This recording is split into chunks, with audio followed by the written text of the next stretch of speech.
Yeah. So Swami, you touched on a lot of things. Could you help us understand more in detail or with any examples that you might have of any digital health initiatives that you found, success in the past with, or that you're moving in the direction of? So, in terms of just the tools of engagement, we have engaged. So, we do lot of, we have done a lot of pilots. Hmm. We have done a lot of phased approaches to engaging in digital health platforms. Hmm. So, let me just share a few of them without mentioning specific names. So, for example, we have engaged in a telehealth platform that improves the care coordination of patients. I see. So we are working with a platform right now that actually engages patients. And then they also have the care management or the care coordination support on the back end. So with the tools, first we risk stratify the patients on who is high risk for certain diseases and disease conditions.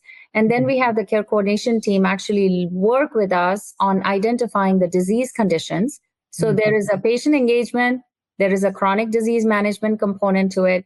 And then there is the engaging the patient through the care coordination team that we have, and then looking at how the outcomes measure out. So that is one we are actively working on.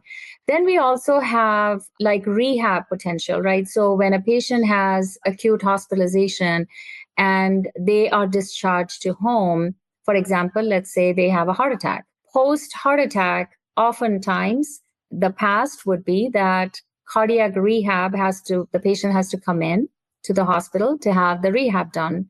Now we are looking at platforms that actually will engage with the patient at home, so they are able to do rehab at home without having to drive around and having to take that long distance time for commute to come in and have the rehab option available to them.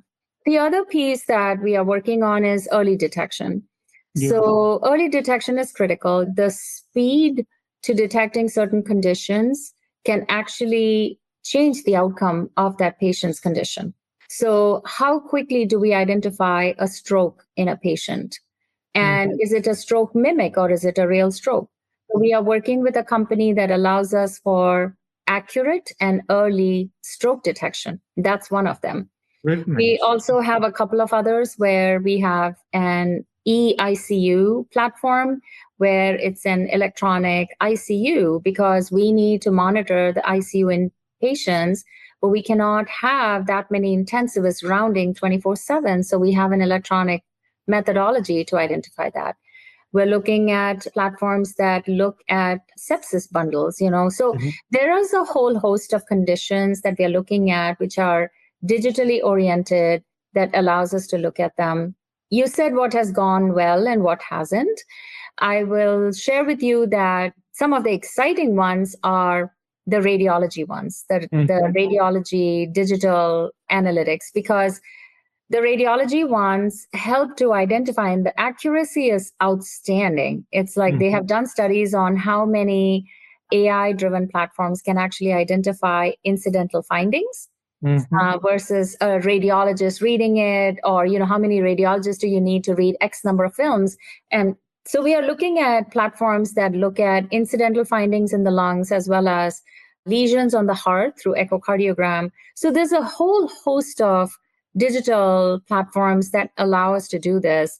One thing that we have to watch out for is the fatigue that can set Yeah. in, alarm fatigue. So sometimes you have these platforms and it's pinging away nonstop because it depends on how you set the platform. If you Right. say that you need to alarm me when this happens and you have the metrics not correct, it will be blowing out of control and the alarm fatigue sets in amongst the end user. So I want to say that we have had our mixed bag where we tested a few and we had to give up on a few, and many of them we are moving forward with.